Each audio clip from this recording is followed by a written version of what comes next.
Hello everyone, welcome back to my channel. This is the Bishop's Interview and I'm Nathan Hinckley. I have something very special and exciting. You may or may not have seen this angel. It's a perfect friend of mine.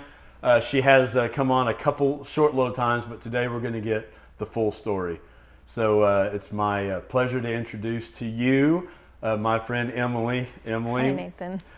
Thanks for joining me. So some of my viewers know that your husband came and sat in the same seat. Yes. What's it been? A couple months now, or maybe so. a little bit more. Yeah. So that was good, and we got some of that story from maybe his perspective. But I was also told a lot of things that I had no idea about, specifically referring to kind of you and your where you grew up and things like that. So Yeah. I'd like to dive into that. Now I see Sure. you have couple notes there.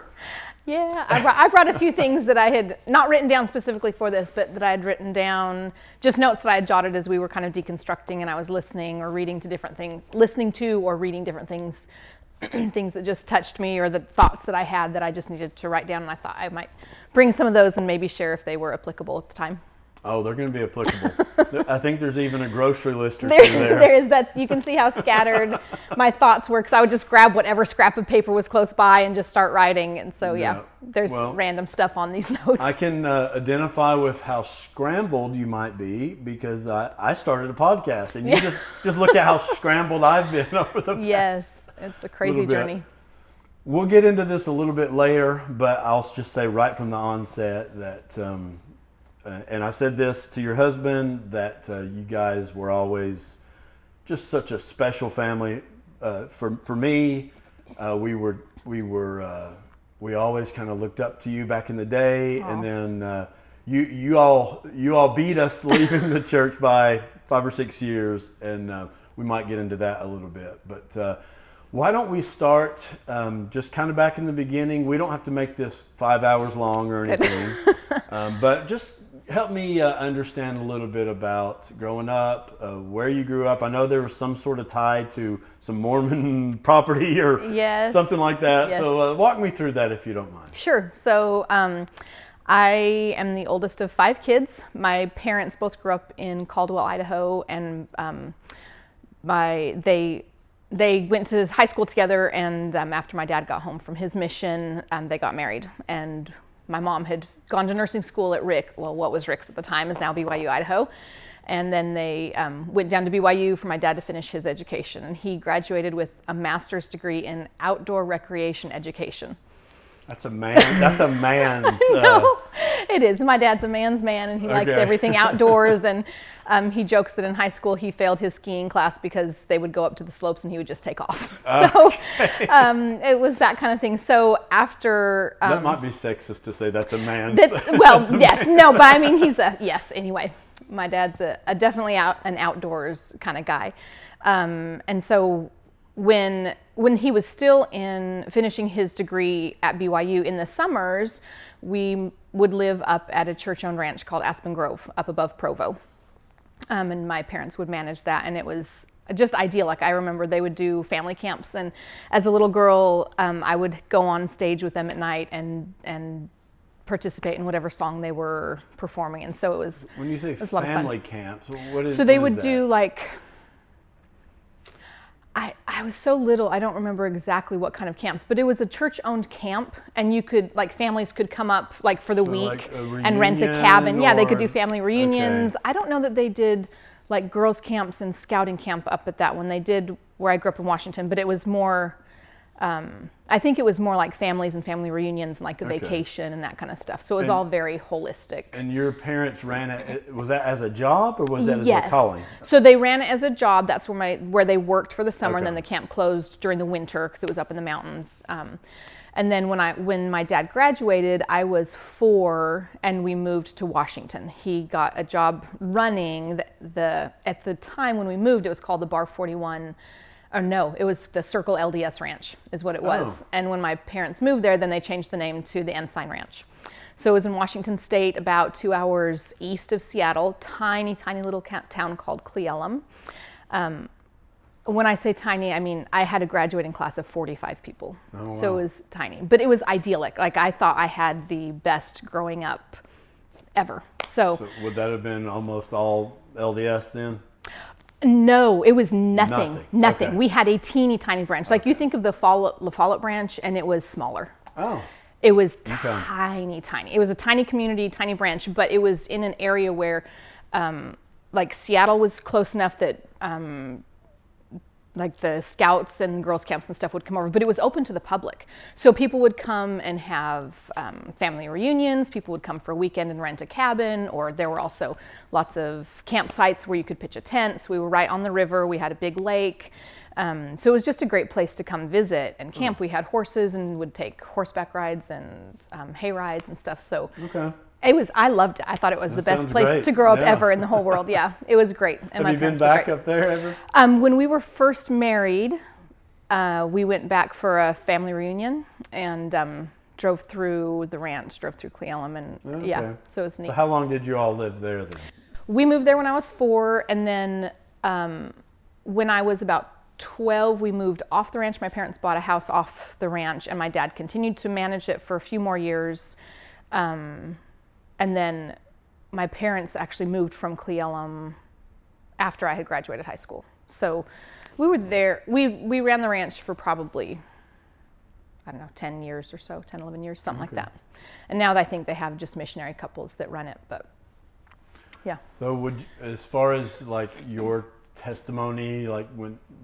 I loved being a Mormon. I thought it was the best thing in the world because there were a handful of youth that were LDS, and for the most part we were all friendly with each other, and I just thought it was the best. I loved being different. I loved having standards, and it was reinforced constantly at the ranch because we would do firesides for the girls' camps, firesides. We would do all sorts of stuff for whatever groups were there, and so it was always reinforced. And I have a strong family heritage of on my dad's side. All the pioneers came across the plains, and we have all of those wonderful stories. And my mom was the convert in her family. She was an only child and converted when she was 14. So I just had a great background with Mormonism. I would say maybe our great grandfather, or they might have been friends. I'm sure they probably were. My grandpa was Arza Hinckley, and he was Brigham Young's teamster, his right-hand man. I'm sure. I came from a long line of farmers and Cartwrights, and my family likes to tell the story of one of our ancestors was asked by Brigham Young to stay at winter quarters one year for the pioneers who would be coming, the saints who would be coming after, so that because he was a wheelwright, so he made the wheels that went on the hand carts and the wagons. So he stayed back at winter quarters. So I'm sure we have some friends or family connections back in the day. Okay. So any other things from those early years that stand out as far as testimony? Or you said that you loved being different, and that's funny because I kind of wrote about that when I was doing my whole deconstruction. It was I knew that I was right, and I loved being different. Yes. You know, that whole mentality. Yes, I think that's kind of my natural personality. Is I like knowing what the right thing to do and then doing it. I'm not one of these people who wants to figure it out on my own. I like to, if we're putting something together, I like to read the directions and know how to do it right the first time. That's me. Can't let my wife hear this because I feel like I'm similar, but I do not read the directions. No, I don't want to waste time. I want to do it right. And looking back, I'm sure that I was a bit of a know-it-all. Like that's just kind of my personality, and I don't ever mean to be that way, but I think that I really probably was. And so I loved knowing the truth. I loved having that and being able to tell people about it and living it. And I just knew that this is the right way. And if I do these things, this is where I'm going to end up, whether it was school or I was an equestrian, or so in my equestrian pursuits, or religion. If I do these steps, this is what's going to happen. This is where I'm going to go. And I loved that. So I loved that about the church, and my parents were great, and we were very devout. We did all of the things. My dad was the branch president when I was a kid. He was my seminary teacher. My mom was, the Relief Society president and my young women's leader and the primary president. They served in all of the callings and multiple callings at a time because the branch was so small. And so I loved that. And my parents did all the things. They did the family home evening. They did the scripture study and the family prayers and the meal prayers and all of it. They home taught and visit taught and served their rear ends off. And so I feel like I really had a very devout upbringing for the most part. And I was all in 100%. I loved it. Loved seminary, loved the early morning seminary, driving through the snow at 6 Isn't in the that morning. crazy Yes. that Yes. That was another thing I wrote insane. about. And I was still active. And I think I was starting to get some cognitive dissonance listening to my daughter trying to get out the door in of course, East Tennessee, we get a lot of freeze and frost. Yes. And I'm just like, why am I sending her in the dark? Yes. Early. So Yes. I can't believe we do that. I know. But you did it. And, I did it, so and I you loved were it. in which, you said you had 5 siblings? I'm or the 4? oldest of 5. Okay, you're the oldest. All right. So then what is kind of where do we go from there? So I graduated high school early, and like I said, I was an equestrian. I loved showing and competing horses, and got a job on the East Coast, taking care of some horses for another person who was kind of on the same path that I was, trying to get to the Olympics. So I graduated high school early, moved to the East Coast to work for them, and just a few jobs later, transitioning and moving and back and forth, ended up in Knoxville, managing a ranch there just outside of Knoxville. And so it was there that I ended up meeting my Nathan. And Okay, you're Nathan. my Nathan. All right, now let me back up a little bit. You said trying to get to the Olympics. Now I heard you were pretty good at what you did, but I don't know much about it. So tell me, did you make it, or were you close to making it to the Olympics? Or I was really close. In 2000, I went with the Olympic team, with the U.S. equestrian team, to Sydney, Australia, for the Olympics, and my horse wasn't old enough that year to qualify. They, to protect the horses, because it was jumping. So to protect the horses, they have to be a certain age before they can go to certain levels. So your horse was several months shy? Yeah, he was a year or so too young to be able to. Your horse was several months too shy of his 5th birthday. I shouldn't have said. No, but it was funny. So I wasn't able to compete at that one, but I went with the team to help take care of some of the other horses and riders. But then coming up for the next it would have been the World Games 2 years later.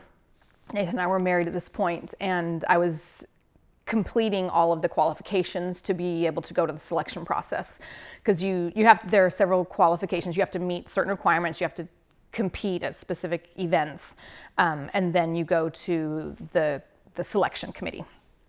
And so we were doing that, and on our very last competition, my horse tore his tendon. So that put us out for the World Games. So really at that point, we had been married already. We got married in November of 2001, and then this was the following spring. In 2002, and I was already feeling guilty, like, we're not supposed to put off having children for our own pursuits, for education or whatever. And so I had a little bit of guilt for that already, because I kept saying, I just want to get, this is my time when I can try to qualify for these things and pursue these dreams. Because once I have kids, that's it. That all of my equestrian pursuits go on the back burner, because it's all about family from there. So when he tore his tendon, I really feel like, okay, that's God telling me that it's time. I'm not supposed to put this off any longer. We're supposed to have kids, and I'm just supposed to put that on the back burner. Because I could have started riding other horses, competing other horses, rehabbed my current horse, and continued. But I really felt like that was God's sign that, I'm not supposed to continue down this path. It's time to have kids. That is the thing. So I think that was driving me crazy, that in Mormonism, or at least in the way I thought of it, everything meant something. You know? Yes, So yes. if this happened to you, you know, you say, Yes. oh, well, that was God's Yeah. sign of telling me this or that. And I don't believe that anymore. Yeah. But Yeah. in the time, it seems like, oh, well, you know, maybe I'm supposed to do this Right. or whatever. Right. Okay, so you said you met your Nathan. Yes. You want to talk So- about that a little bit? sure. How did that go down?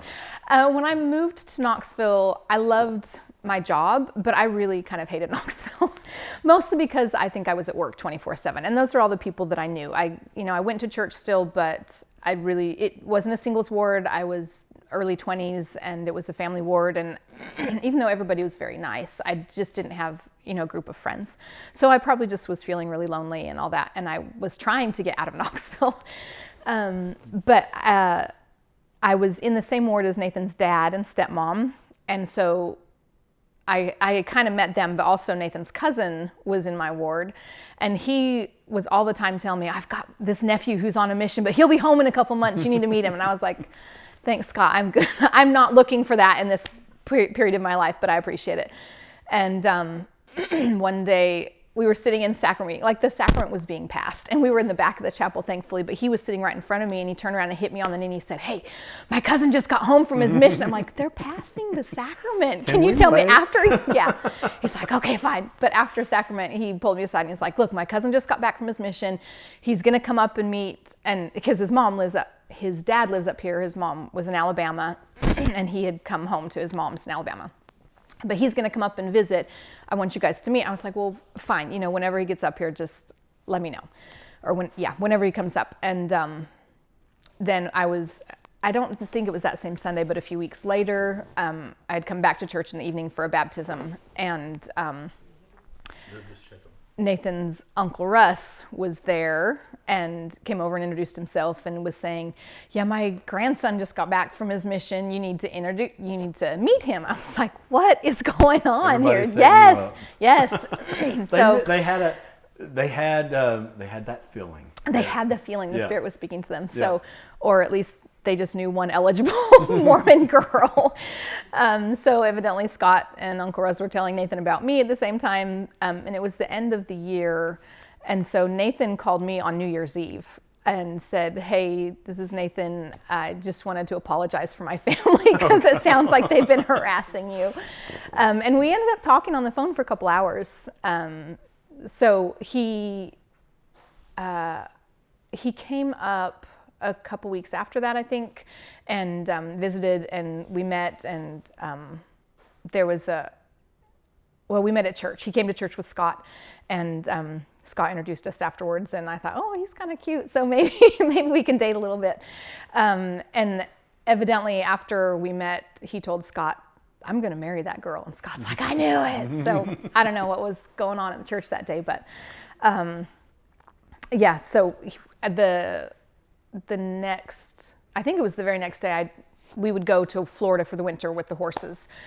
So I left for Florida that next day, and we just kept talking, and he came down and visited once in Florida, and by the time I got back to Knoxville in the spring, he'd moved up to Knoxville. So that was I think in March or April, we got back to Knoxville and then got married in November. Okay. Yeah, so a typical whirlwind Mormon romance. And All right, and you guys were married in what year was November of 2001. November Okay, 10th, and 2001. we were let me get into it. We were November of 2000. Yes. Yeah. Yeah, I remember. Yeah, you guys had gotten married the year before us. Yeah. Okay, so you're married and in Knoxville, Yep. living the Mormon dream, never had any doubts or questions that No, I was all in, you were 100%. all in and loving it Yes. and expected to just give your whole life to this thing. Yes, we were going to have kids and do all of it and end up in the celestial kingdom one day. Okay. So, I mean, we were 100% in. All right. Well, how was married life? Was it bliss and Married life was a whirlwind, and especially when we got married in November, and then he left in January for boot camp. He joined the National Guard before we got married, but they kept putting off his boot camp date. So we finally just were like, we just need to get married, and you go to boot camp when you go to boot camp. So he left in June, went did his boot camp, and then went to the technical training after that. And so he didn't get home until June. So I was doing all of this with my horse getting injured, just over the phone with him. And then he came home in June, and it was just crazy. And because of that, we felt like, because of my horse getting injured, we felt like we were supposed to start trying. So really, there was no like getting to know each other period, living life as a young married couple, and really enjoying that time together. So I think we started trying almost immediately after he got home, and we got pregnant pretty quickly, but that first pregnancy was an ectopic pregnancy. So then it wasn't until a whole nother year that our son was born, our first son. So anyway, it was just a whirlwind though to answer your question. I think, it was always crazy. Nathan was going to school, he was working, I was working, and it was just, but that, you think that's what life is, and we were serving in the church and doing our callings. And so in East Tennessee, I don't know if it's like this everywhere, but if you're active, you're going to have probably two callings. Definitely one, but yes. Probably two. Yeah. So what did you have? We always had callings, and thankfully the ward that we were in was a decent sized ward for the area, because we're close to the University of Tennessee. So we always had young couples and families going to UT, and then lots of established families in the area too. So I know for myself, some of my early callings, right away, I was in the Relief Society presidency. I think I was secretary or something. And I think that Nathan, starting off, was like ward mission leader, or, something like that, coming right back from his mission, of course. They plug him right back into the missionary mindset. But we always had big callings. I think Nathan talked about some of his, but he was always in some presidency or leadership position. And across the time, I've served in the Relief Society presidency a couple of times, primary presidency a few times. I was a primary president, in the Young Women's presidency a couple of times. I was the home study seminary teacher, and Cub Scouts and Activity Days girls. Like, it was just always something big, and I loved being busy. I loved being a part of all of that and helping the youth, especially youth Sunday school teachers, adult Sunday school teacher.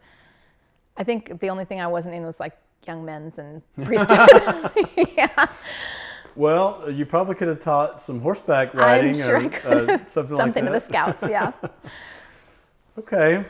Well, I was just trying to figure out, of course, my wife is related to your husband's family. Yes, your wife is my husband's, well, I always say cousin, but I think she's technically Nathan's mom's cousin, right? I think so, yeah. Yeah, okay. So I was just trying to cousins, determine when, if I would have known you at what point. But at any rate, I've always, once I've known you guys, I've saw you as just spiritual giants. Yeah, we've loved you guys forever. I appreciate that. Yeah, absolutely. Okay, so you're a young married couple doing all the callings. You have an awesome husband who I think has always treated you like a... Yes, you guys he's had wonderful. it. I mean, he's wonderful. From the outside looking man. in, you guys have a model relationship. Well, I don't know you. if that's there's accurate. always stuff behind the scenes, I'm sure, but he's a great guy. Okay. Well, I don't know. You take me to kind of where things start to either change, or I know this kind of goes on for a while, just callings. Yeah, we were just living children, the Mormon dream. You have... We've got 4 kids. Our oldest is 20. So the first 3 came little stair steps, 2 years apart. And then we have little caboose. So our oldest is 20, and then we have 2 boys who are 28 and 18, and then a daughter who's 16, and then our little caboose little girl is 9. And so we just, we really were living the Mormon thing. We were trying to do what we were going to do, teaching our kids to do the right things. Same thing, scripture study and family prayer and Wednesday night activities and Cub Scouts and Boy Scouts and all of those things, growing, raising our kids, trying to do all the things. And I think we were telling you and Amy beforehand that we were looking back at some old family videos recently, and I just realized how crazy it is now. It's so weird to look back at some of those things, like to follow the prophet. That's such a there's such a hard beat to that song, and I would have the kids. Nathan was working his tail off, and I was a stay-at-home mom. We homeschooled our kids, so I was at home with the kids all the time, and we would sing primary songs and church songs, and they would march around the living room singing "Follow the Prophet," and we thought it was great, and it was great fun, all 57 verses of it or whatever. Anyway, that's a side note, sorry. So, but yes, we were doing all the things. See, and that's the early days of knowing you guys. There was a little bit of they're doing it right, and like we need to be doing the homeschool, and I knew that was more, safe for the kids, and they're not going to be exposed to things. So just always kind of, that was my feeling that, you guys were doing it right. So, okay, so go ahead and take me, so we talked about kids, callings, homeschool, follow the prophet. We loved it. We thought we were, trying to, I think we're really trying to dot all of the I's and cross all of the T's. And I think I had said before, my upbringing was idyllic, and I loved it and thought it was phenomenal. And I think Nathan and I both looked at the world and how, crappy some things are getting, and how we felt like Satan was really taking over, and we really needed to safeguard our children and be even more vigilant and doctrinally sound with our children. And it all needed to be about Christ and about God, and everything we do here is to get us back to the celestial kingdom, to live with Heavenly Father again. And that just had to be the basis of why we did everything. We had to build everything on Jesus Christ and stay away from all of the evil. And I remember a time when my boys were little, talking to them about their missions and when they served a mission, and Ezra, our now 18-year-old, has always been his own spirit. He's always, he was just born to be a warrior. He has his own path set out for him. And I remember him at one point, he couldn't have been more than 2 or 3, him saying, "I'm not going to serve a mission. I'm going to be an army man." That's all he's ever wanted to do. And but he loved to wear his little missionary tag, future missionary. He loved to pretend and play. And so I would, talk to him, well, God really wants you to serve a mission. That's something that he's asked us to do. You're going to serve a mission. I was trying not to be like, yes, you are, but talk him through that. And Nathan pulled me aside and he's like, no, that needs to be, if they're going to serve missions, that needs to be between them and God, and a choice that they make. And I was like dumbfounded. Like, what do you mean you're not going to make them serve a mission? And as we talked through it, I thought, that really is true. This needs to be their life, and they need to make that choice that they want to serve. But I remember early on that being kind of a like, wait a minute, what do you mean that's their choice? It's not a choice. And that's when it wasn't long after that Elder Bednar would talk about, once you've chosen to follow God, you don't get to make any more choices. You've chosen not to do those other things. You will serve a mission. You will go to church on Sundays. You will be doing these things. That's a terrible talk and idea. And I heard him, and I would say your husband heard it too at a training, teach it in person. Yeah. That essentially there is no agency because you gave it away before you came to earth. Yeah. So I think I say that because there has never been any like shelf items for me or anything that I'm like, well, I really don't know about that. But I think that early on I think Nathan helped me in that sense be like, okay, it still has to be their journey, and this has to be their life and their choices. So I was grateful for that after my initial shock and frustration. I like the way you say that, because Amy and I realized that even though we did also kind of tell the kids that they, missions or whatever, it's up to you. But we also made sure that they knew that we would be more proud of them and more happy if they, so is that really giving them that option, do I make mom and dad proud? Right. Or there's still the guilt there that goes with it if they choose not to. Yeah. Instead of it really being your choice. We love you and are proud of you either way. This is what you're supposed to do, but you can choose not to, you're right. It's not really a free choice. But Anyway. Okay. So, so you have one of your children who kind of is his own He is his own person, spirit, and for sure.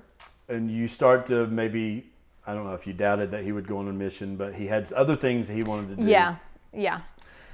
And but you also said you really still didn't have any doctrinal or any other issues. We were all in. And any calling I ever taught in, especially the real teaching ones like Sunday school or whatever, I really spent a lot of time on my lessons. I wasn't one of those teachers that like cracked the book the morning of. I would spend the whole week studying and preparing and really reading. And my mom, had done all of the callings her whole life too. So I would talk to her about it, and she had sent me tons of things from when she had taught.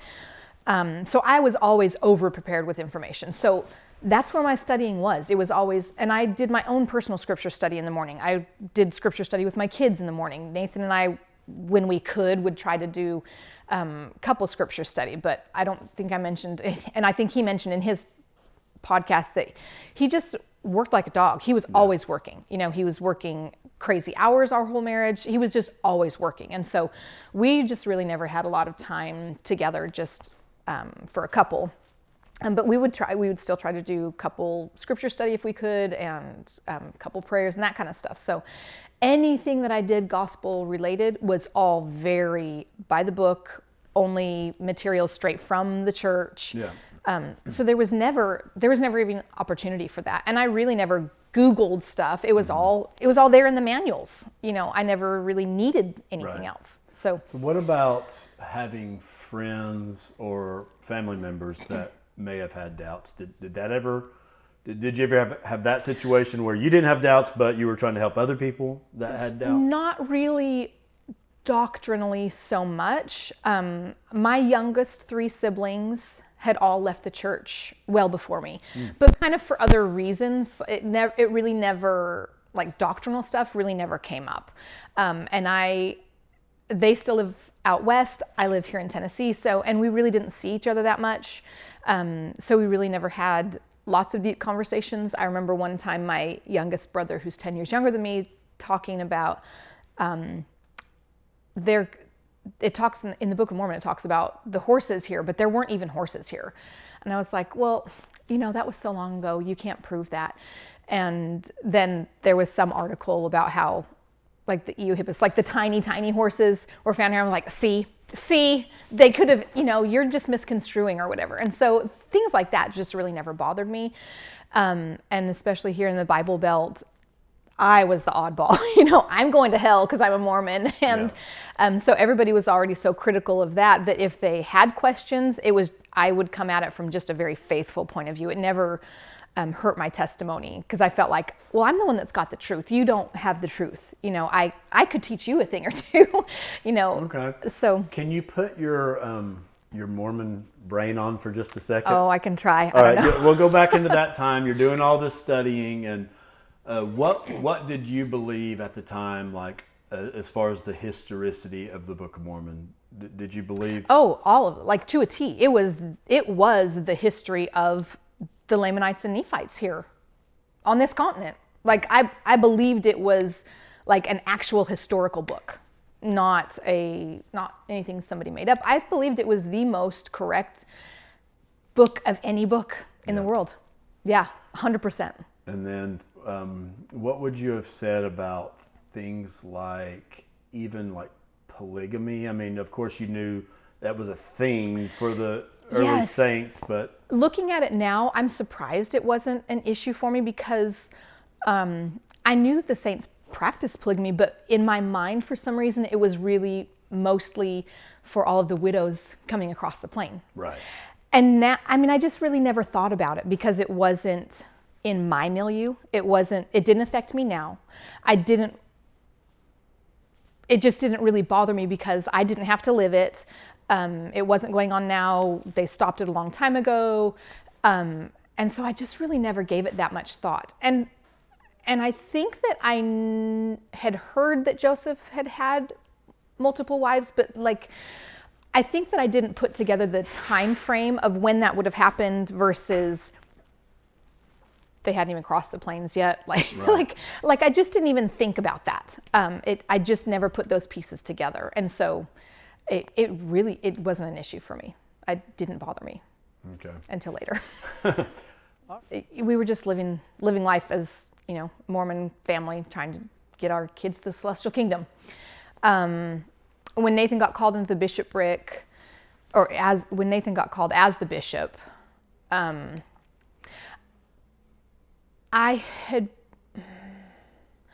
think I kind of knew, like we knew that our bishop was getting called to the stake presidency, and it was never something that he ever wanted. He was never one of these guys who was like, oh, well, I want to be the whatever calling, the young men's president or the priesthood president or bishopric. He never wanted. He was always willing to serve where he was called, but he never aspired to callings. He just wanted to be a person. Mm-hmm. And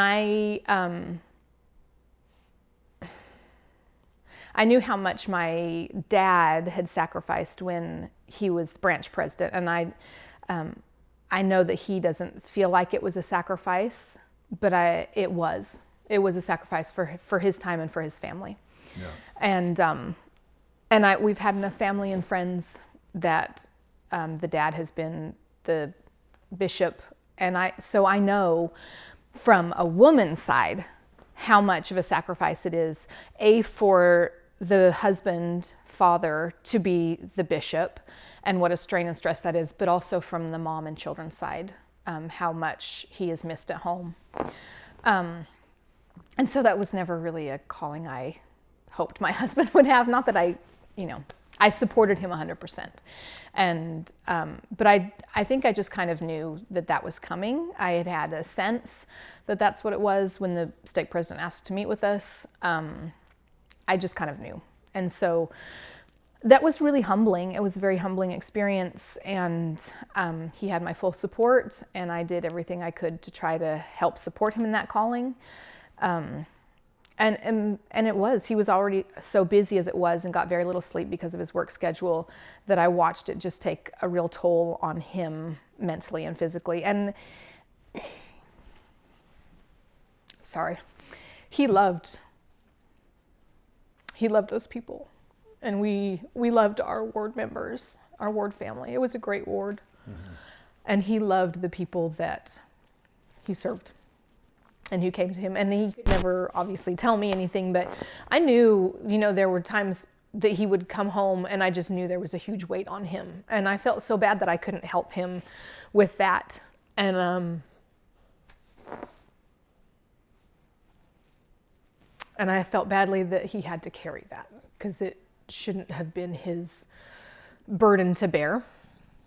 And I knew that there were times when he would have to counsel with marriages or just people in general, not because he told me that, but because I know that's part of it. Right. And I remember thinking at times, how does he know what to tell people? I'm sure that the Lord is giving him what he should say, because he's not a trained counselor. He's not a therapist, and so I really felt like, okay, the Lord's got to be helping him through this and sustaining him. But I saw the toll that really took. And then about 3 years in, I think it was about the end of his third year or so, we found out that we were expecting a baby that was a total surprise. We hadn't planned, but was a blessing. Of course we were excited. And my very first appointment, we found out there was something wrong with the baby. And so did more testing, and found out he had trisomy 18, which is a genetic defect kind of similar to Down syndrome, but with trisomy 18. There are so few babies with it that it's not studied very much. There wasn't a ton of information, but what was out there was basically that the baby won't be able to live. Even if it makes it full term, he won't be able to live outside your body, and if he does, it won't be for very long. So, and we knew that he had some other defects because of the trisomy, that even if he lived, he really wouldn't be able to live outside of my body for very long. So it was such a bizarre pregnancy, because there was no excitement. It wasn't like you're getting ready for this baby. The whole time was 6 months of just a lot of sadness. And, you're preparing a funeral for a baby that you're carrying that's still alive, but isn't going to stay alive, and trying to help your other children understand that. And Ellie, our youngest, was 2 at the time. How do you help them understand that there's a baby, but isn't gonna, we won't be able to bring him home. Yeah. And thankfully the other 3 were old enough to at least understand that, but still that's really hard. But we really leaned a lot on, families are together forever and we'll be able to have this baby in the next life. And I think there was even more of a pressure for everybody to be able to live righteously so that we can all be together in the celestial kingdom. So that was just a really hard time. And the stake president had asked Nathan when we talked to him about it, if he needed to be released. And I said, this is what it is, and I'm okay. If you still need Nathan to be the bishop, I'm okay in supporting him in that. I think Nathan and I are both just very independent anyway. I've always lived far away from my family, so we just kind of do it. When we move, we just pack up and do it. We don't call the priesthood to come do it. That's just kind of us. We're pioneer bootstrap kind of people. So, I was like, if the Lord needs him to serve still, I'm okay, and we can handle this. So, he continued to serve until the beginning of August, and the stake president called us in and said, I really feel like you need to be released.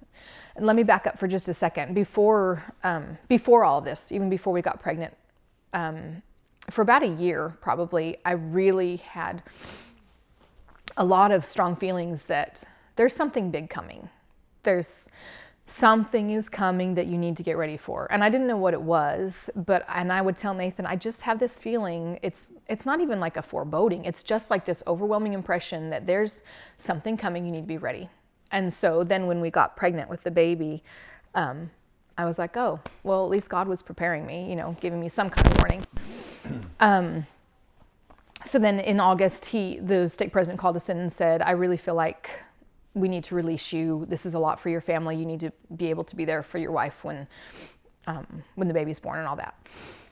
And the next week, we found out the baby had passed. So I was really grateful for that timing because, at least Nathan was able to be there and not have the worry of the ward and all that kind of stuff. And that was really hard. It was, even though I had prepared myself for it, I really had felt like, okay, we're going to get to the end and he's going to be born and we'll be able to at least hold him and kind of say goodbye. And so I think when we lost him earlier than I kind of had expected, that was even harder because I think I wasn't quite emotionally ready for it. And the delivery part was really, really difficult.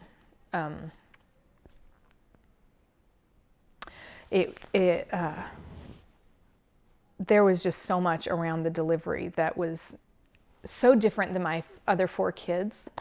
With my first 4, I'd had great labors, deliveries, no problems. I chose to go all natural, and so it was very easy, an easy recovery and all that. And this was so different, and my body ended up having a lot of damage from that process.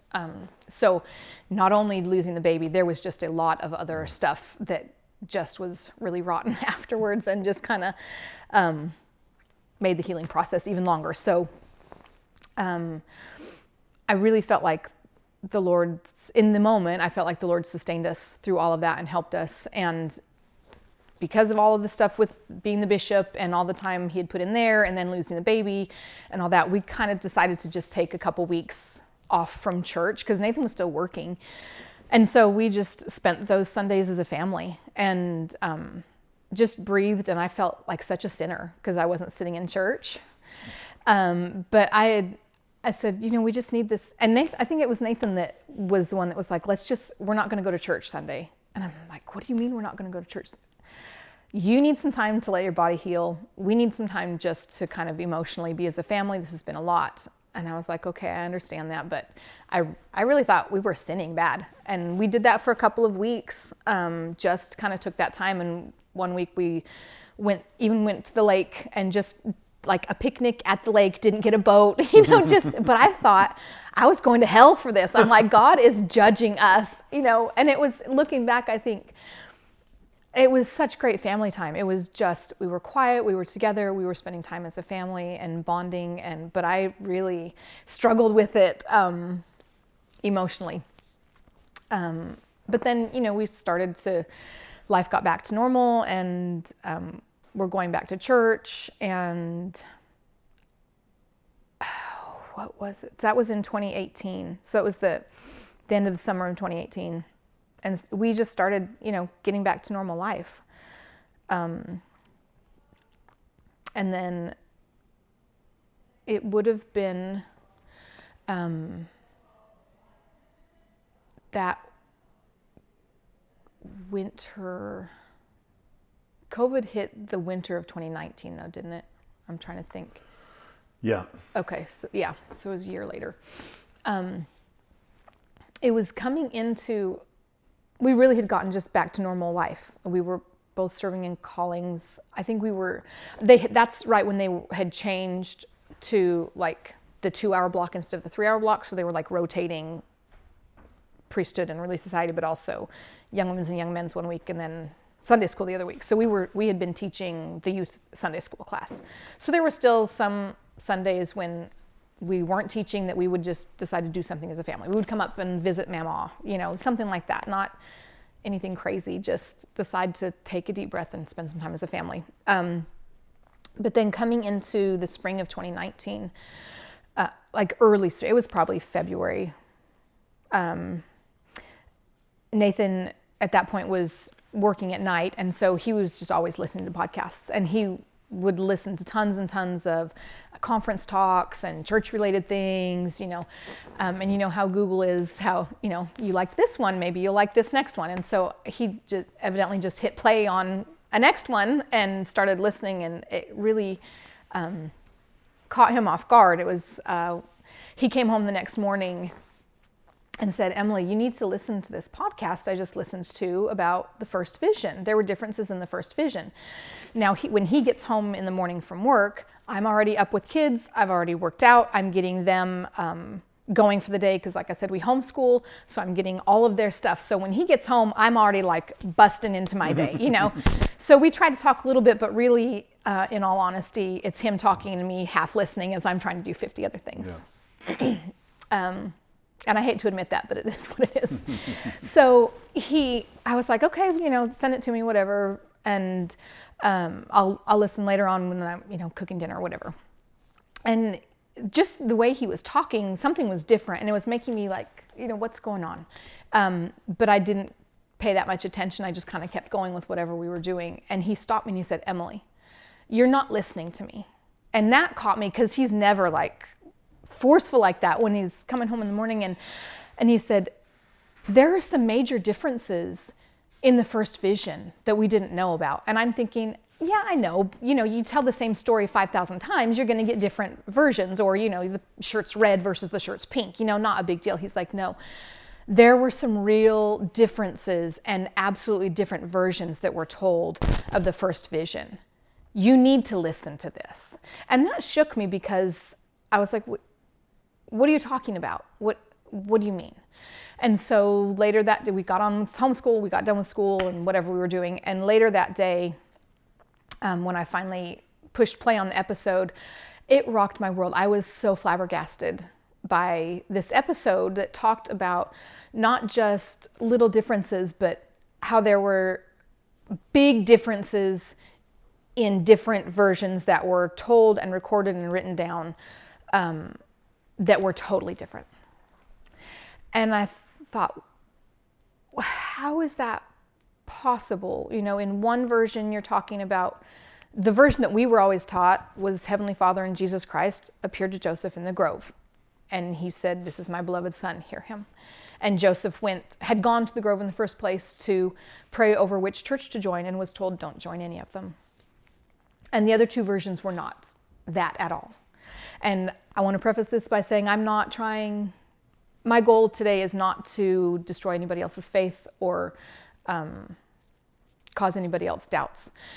So I don't necessarily, we don't have to go into lots of deep doctrinal stuff, but it was not what we were taught at all. Yeah. And so it made me go, well, why were we not at least taught that there were different versions of it? If these were recorded versions, why were we not at least taught these? And so that was the first time I went, wait a second. And so, of course, then Nathan started going down the rabbit hole with it. And it was one thing after another. And he has a lot more time to listen to podcasts and that kind of information than I do. And so I was trying to play catch up.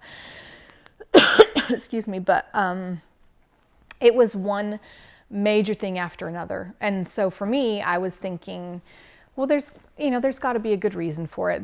Maybe that's not that big of a deal. The leaders of the church are really trying to keep us focused on what's important in Jesus Christ and eternal families and that kind of stuff. So while it was kind of in the back of my mind, I would still learn about different things, but try to stay focused on, I've got kids to raise. Life is still just crazy, and that's not going to take the forefront.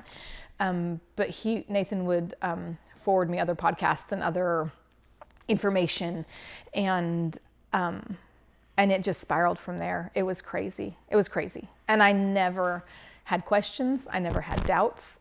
I never had any desire to not be 100% in the church. I loved it. Loved every minute of it. But I think some of the other big ones, the next big one that really rocked me, I think, was learning about the papyrus and the Book of Abraham, and how what's on that papyrus, now that we can actually translate it, has nothing to do with Abraham or the Book of Abraham at all. And that's not what we were taught, and that's not what Joseph claimed. And I know that apologists now will say, well, it was a vehicle for Joseph to be able to do that. Well, if it was a vehicle, God could have just given Joseph those words. He didn't have to have a papyrus that was found with a mummy. But that's not what we were taught, and that's not what Joseph claimed. Joseph claimed this symbol means this, and it doesn't. It's not, there's not even in the realm, not anything close. And so that really made me start to think, well, if he didn't translate this when he claimed he did, what about the Book of Mormon? Did he translate the Book of Mormon? What was that? And so that made me start looking into that more, and realizing that nobody ever saw those plates besides Joseph. And that's not what I was taught.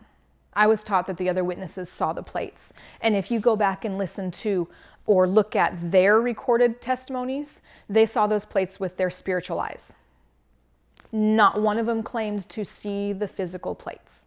They all saw the plates with their spiritual eyes, which rocked my world, because that's not what I was taught, and that's not what I believed.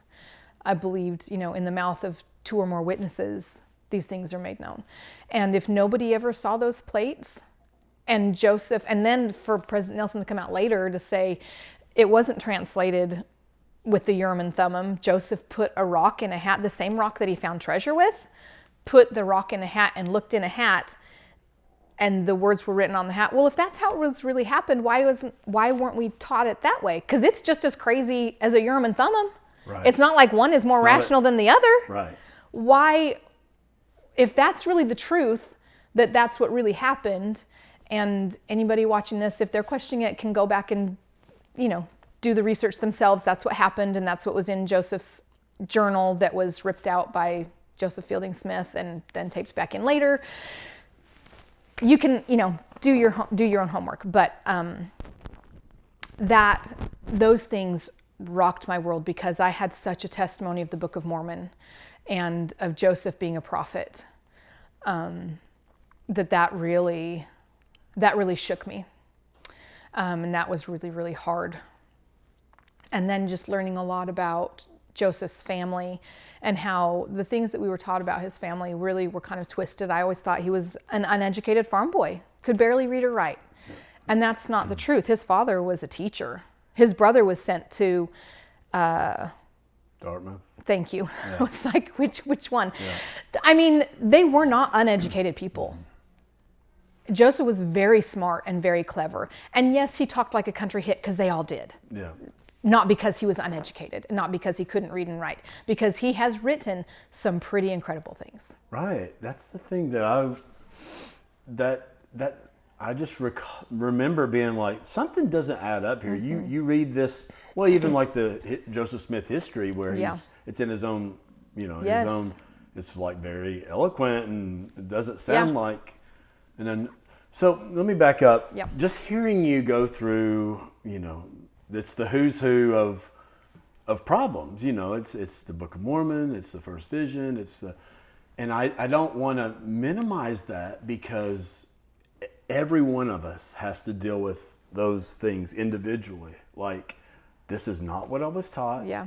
Why was I taught differently? Yeah. And, it's easy now to say, when you're in church, what do they call it? The primary answers? Yes. Like, read your scriptures, go to church. Well, sometimes, these are kind of the primary answers problems, on the other side, the primary problems. Right. It's like First Vision, Book of Abraham. But that is not what we were taught. Right. And we have to, and so it's interesting to think about, there are people that know the problems that somehow find some way to deal with it, and that's perfectly fine. Yeah. But I don't understand how. No. Not if you grew up being taught what you and I were taught. Right. And those are the things that my testimony was founded on. The Book of Mormon, Joseph being a prophet called of God at 14, the translation of the Book of Mormon by an uneducated boy, and the Book of Abraham coming forth. My testimony in this church are founded on those things and those teachings. And I didn't go to church and sacrifice time and a lot of money and teach my children all of these things because it was a good place to go to church or because my kids had friends there. Right. I went because that was where the truth was. And that's doing those things were how I got to live with my family forever. Yeah. And how I got to live with Heavenly Father and Jesus Christ forever. Not because it was a nice place to go on a Sunday. Exactly. There was a time, and I don't remember if it was when you and your family left the church or if it was when my sister and her family left the church, but basically my wife and I, we promised each other that we would never look at whatever they've looked at that took them out of the church. Promise me that we'll stay true and faithful and whatever it is that's taking people out, let's not even go there. So, and so we have sat in that place of trying to explain, because in our case, it was me who decided to look at some of these things. Yeah. And it's like, well, I had promised that I wouldn't, and just trying to wrestle with, what I kept saying is that I expected the church to be able to stand on its own 2 feet. Right. I just kept saying, it's true, there has to be an explanation. Right. And so I, kind of rationalized it like that. But so was there a time that you started, you were worried about what Nathan was Not seeing? Not really, because when we would either read or listen to a podcast or read something or whatever, we could always back it up with whatever their references were. We would check. We would go back to the old diaries and journals that they would reference, or these other things from Mormon history that they would reference. So we could go back and see that. And I knew what the church already talked about or taught about it, because I had learned it and taught it myself a million times. I knew that. I felt like I had a really good grounding in not just the Book of Mormon, the New Testament, the Old Testament. I knew it inside and out. And so I wasn't so worried about what we were listening to or reading, because same as like you just said, I felt like, well, if it's truth, it can stand on its own. Right. You should be able to prove that it's true, or at least disprove that these other things aren't true. And it was just such an information overload for me. I felt like I was drinking from a fire hose and I couldn't get enough. I just kept downloading and searching and reading. And part of me really felt like, well, surely this isn't right, and surely I can find the answer somewhere else. I'll listen to another podcast or read another book that disproves this, or at least reinforces what I've been taught. And And so I never really worried so much about what Nathan was reading, listening to, hearing, and he would always come home and talk to me about it. And that, I think that was another positive, is I never felt like he was hiding it from me. And it was just a very open conversation a lot for a long, long time. So there was 2 or 3 days that early on for me that I reached out to Nathan, and I was like, what's going on? Yeah. My world's blowing up. Yeah. And I hadn't talked to my wife yet. Yeah. And I was at work this one day, and I was talking to him, had just called him, and Amy pulls up, and, dude, I gotta go. But I think I talked to her that night, and then he's like, well, let me know if I can do anything. And then I text him. I think my next text to him was, hey, talk to Amy. We're on the same page. Good. And so the other question I had was, did you go to any of your leaders with these problems? Your bishop, the stake president, your parents? No, not the leaders, for sure. And I was so overwhelmed that I didn't know what to do. Like, part of me felt embarrassed and ashamed not for seeing, like, not for knowing or understanding this, but like, what do I even say? Like, how do I even bring this up? And I kept thinking I wanted to talk to my parents about it, but I kept feeling like if I read one more thing or listen to one more thing, then maybe I'll have an answer and I can talk to them. But part of me, I think my biggest thing was, it wasn't like a question at that point. It wasn't like, hey, this is a little fishy. What do you think about this? This was oh my gosh, what the hell is this? Yeah. And so I was so overwhelmed with that, like, panic of it, that I didn't even know what to say. And I've always been able to talk to my parents about church stuff, and they've always been great. But I didn't even know what to say.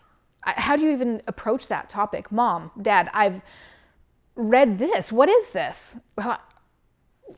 What do you do with that? And so I kept trying to find a way to do that, and I could never. And then it snowballed so much that there was just so much. Where do I even start? And I just felt like I was going to word vomit or just start bawling, or I didn't even know where to start. It's amazing. I mean, you start looking at Joseph Smith translation, oh my gosh. Kinderhook plates. Oh my gosh. Priesthood. Yes, those are the other things. You can. As we both know, you can do this nonstop for a year and not duplicate topics. Yes. It's amazing. Yes. And in that same time frame, at the time, my brother and his wife, my brother who's right under me, was still very much in the church and married a wonderful, very devout woman. And so they were raising their kids just like we were. Sometimes I felt like when we got together, it was almost not a competition, but like a friendly, oh, they're doing something better than we need to step up our game, So they were living in Florida at the time, and my brother was in the Air Force, and so my brother was deployed. My mom was going to fly out to visit, and so the kids and I drove down. So it was my mom, my sister-in-law, myself, and our kids. And I had been listening to Lindsay Hansen Park's Year of Polygamy, which just fascinated me. I was absolutely fascinated by that podcast. And so I started to kind of bring up like the polygamy thing, and my mom was willing to engage and kind of have a discussion a little bit about it, but my sister-in-law shut it down. And I could tell she was very closed off to that, because I started to talk about Joseph's wives, and I could tell that was something she wasn't willing to talk about. And so I just kind of stopped there, and I thought, okay, this isn't a good subject to try to talk about. So it was just, I didn't know where to turn with that information. It really was just Nathan and I talking. So then what did you do? You as you learned more and more, did you stop going to church at that point? Yes, and we still tried to, thankfully COVID was kind of hitting, and so that was an easy reason to not. Well, let's back up. So it started the spring of 2019. So really that whole year, the whole, spring, summer, kind of into fall, it was hard. It was really hard. at first, we were still going and trying to do all of the things. And we really hadn't talked to the kids about it because we were trying to figure out where we were and trying to serve. Still teaching Sunday school. And pretty quickly, Nathan was like, I'm not teaching Sunday school anymore. I'll be in there to help crowd control, but you're going to have to do the lessons. And I'll add in a funny story or something once in a while. But so that got hard. It got hard to try to teach and to be around it. And thankfully, I think it was like the New Testament or something, so it wasn't Book of Mormon. But still, it was really hard to teach some of that stuff. And I remember one Sunday,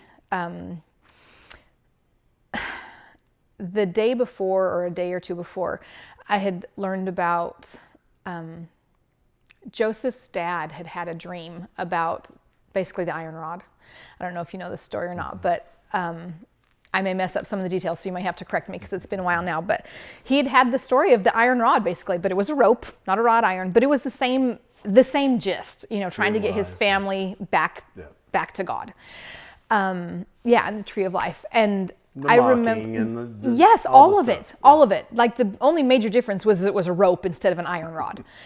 And I remember just being dumbfounded by that and so hurt because I always loved that story. I loved Lehi's dream of the iron rod and the fruit and because it was such a great analogy to teach my kids, the building and the dirty water, because they could visualize that. And, my boys loved the dirty water and, all of that. So it was a fun thing we could act out. And it was just a great story that I loved from the Book of Mormon.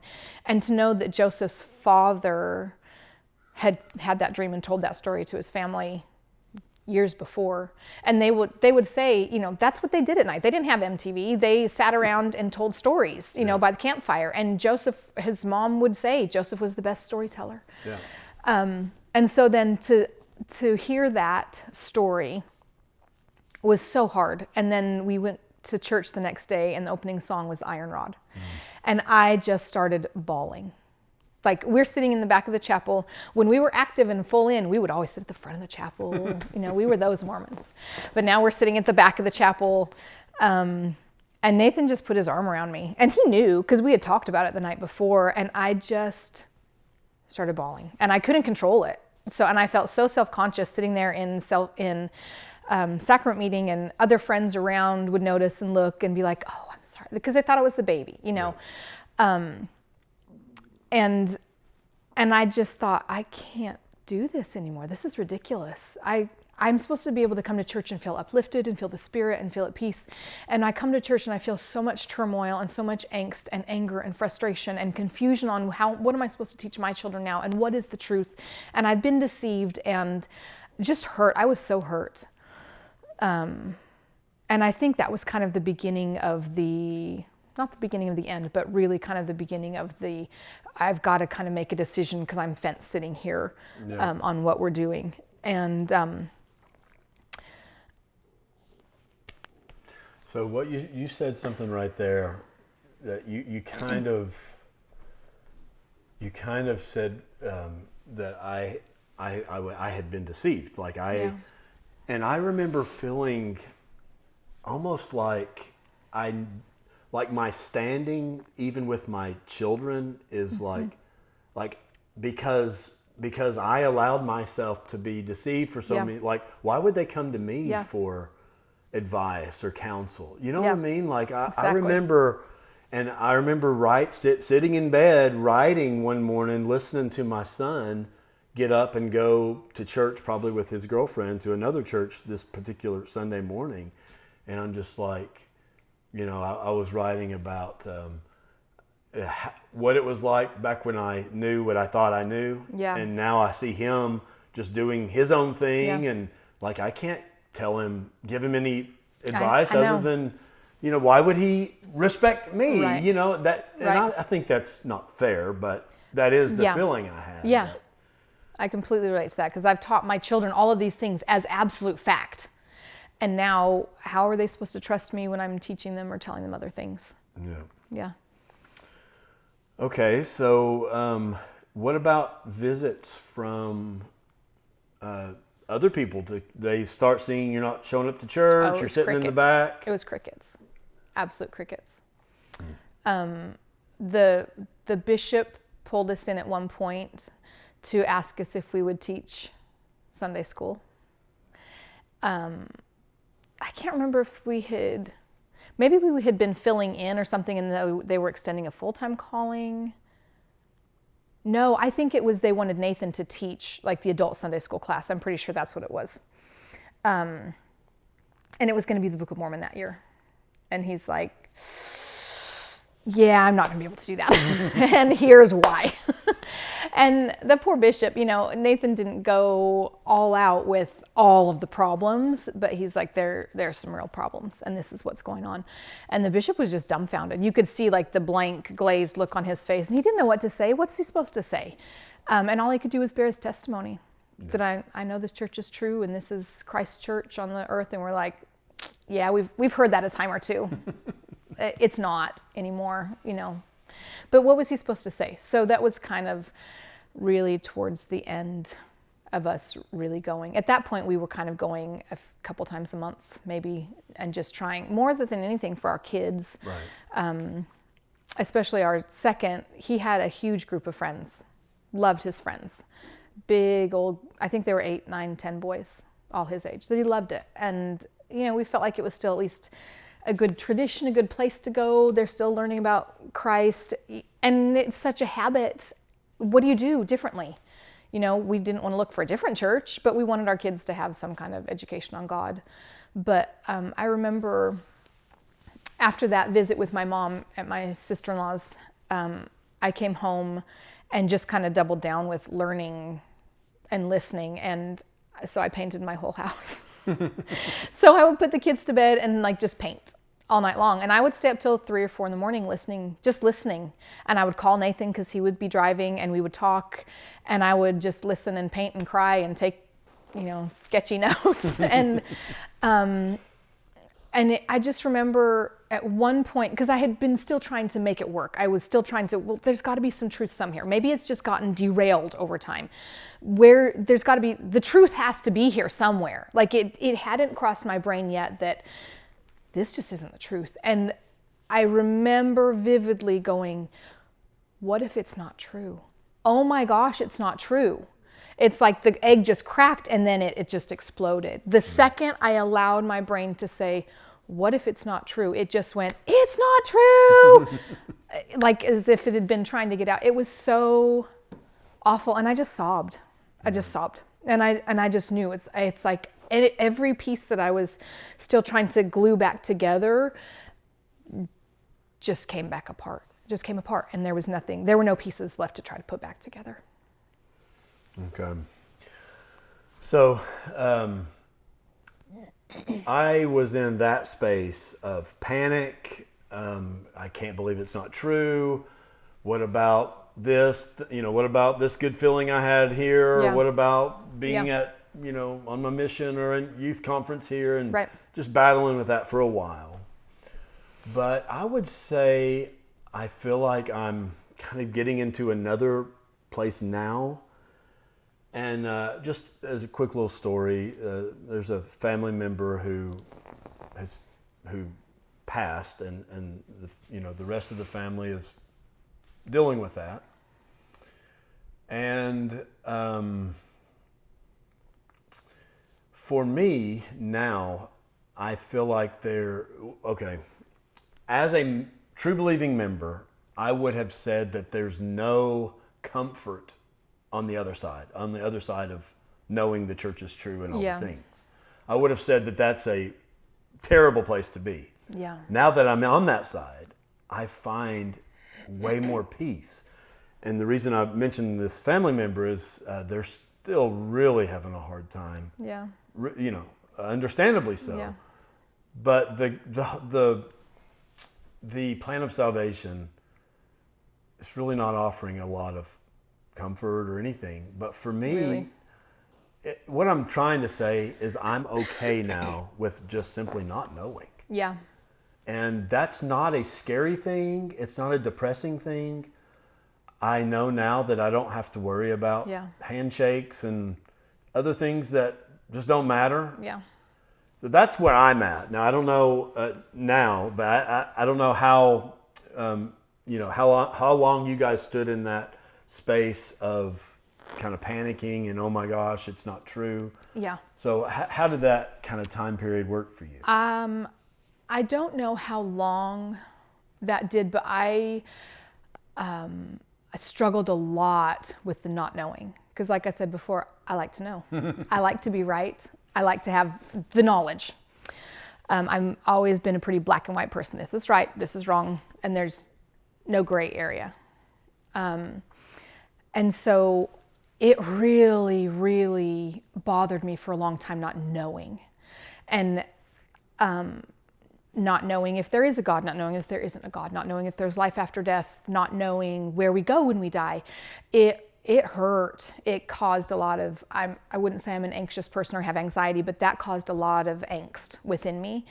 And I finally just got to a point where I looked in the mirror and I said, there's no way to know. I can spend my entire life trying to find the answer, and it can't be found in this life because we don't know. We cannot know and we can't prove it. And so the only thing I can control right here and now is being a good person. And I don't know what to teach my kids about that. I don't know what to teach my kids about life after death or where we go or God or your relationship to God.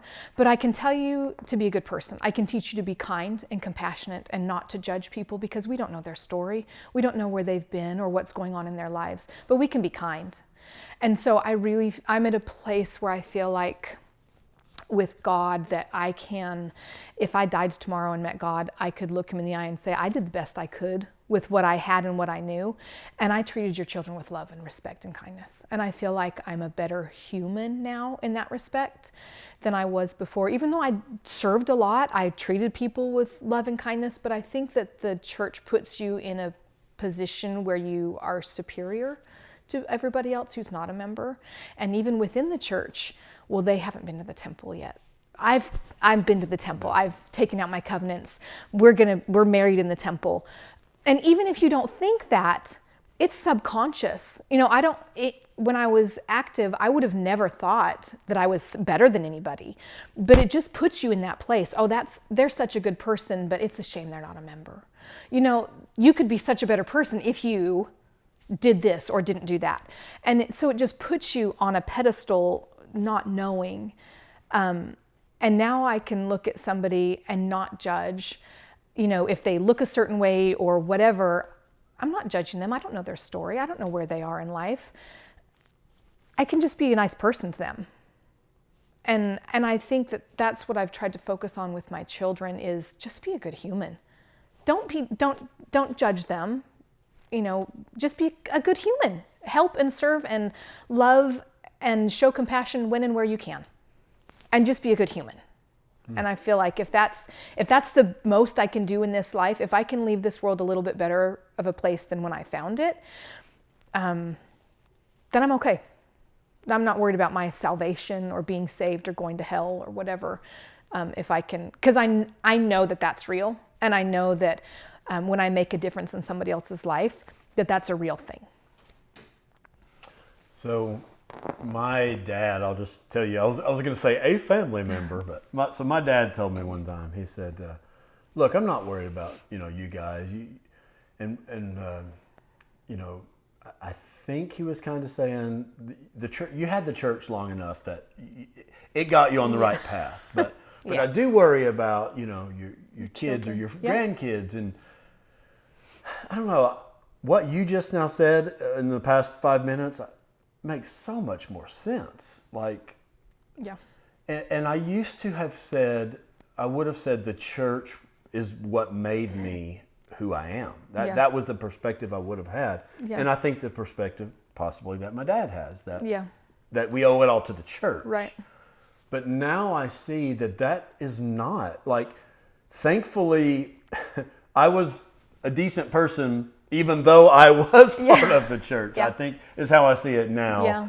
However, I definitely agree and connect with what you was just saying about subconsciously kind of feeling like you're either better, than other people because you have the truth and you're living it and you're... Yeah. So... I think about our second son that I said has always kind of been on his own path. And All he's ever wanted to do was be G.I. Joe. That's it. And he joined the Army a couple months back, and he leaves in July. And I think about him, and he has an Army Ranger contract. He wants to go Special Forces. All he's ever wanted to do is shoot bad guys in the face. And it's terrible to say it that way, but I do, because he wants to protect the innocent. And I just think about that scripture, no greater love hath any man than he lay down his life for a friend. And he's going to exemplify that. He's literally going to live that. He is putting himself on the line to save his family, his friends, people he doesn't even know. And I think, what is his choice to not serve a mission and live an LDS life less than what he's going to go do? The service he's providing and the love he's showing and the compassion that he's showing. And I wanted to share one of these little scribble notes as I was really trying to figure out kind of where I am with God now and what I believe about God and just religion and all of that. I heard somebody say, because I was trying to figure out, what is God now? We have so many different names, God and Allah and whatever. Who is God? Is it just love? What is it? And I heard somebody say this, and it just resonated. They said, divinity is found in the face of another. Kindness in the face of cruelty. Patience in the face of impatience. And love in the face of indifference. And at the time, I remember feeling that is so true. Because, we've all heard, we are Christ's hands here. And I think that's exactly it. We are here to love and serve and help humanity. And I just love that line, divinity is found in the face of another. I love it. And that really resonated with me at the time. That resonates with me now. Yeah. Yeah. If I've talked to a lot of different people who have been like, hey, maybe you can come to my church now, or introduce you to, this or that. And usually my first question is, do I have to, if I join that or whatever, do I have to say that someone else is wrong, or someone else is less than, or going to hell, or, because if so, I'm out. Like I'm not interested in anything that divides people, makes certain groups, better or chosen or whatever.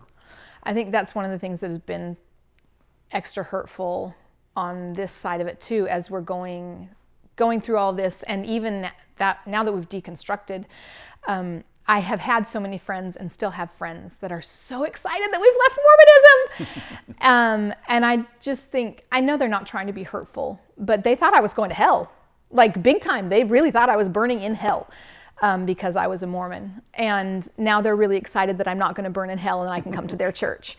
And the way it comes out is so hurtful, because I want to say, you have no idea what I've been through. I didn't just stop going to that church. I didn't break out of prison.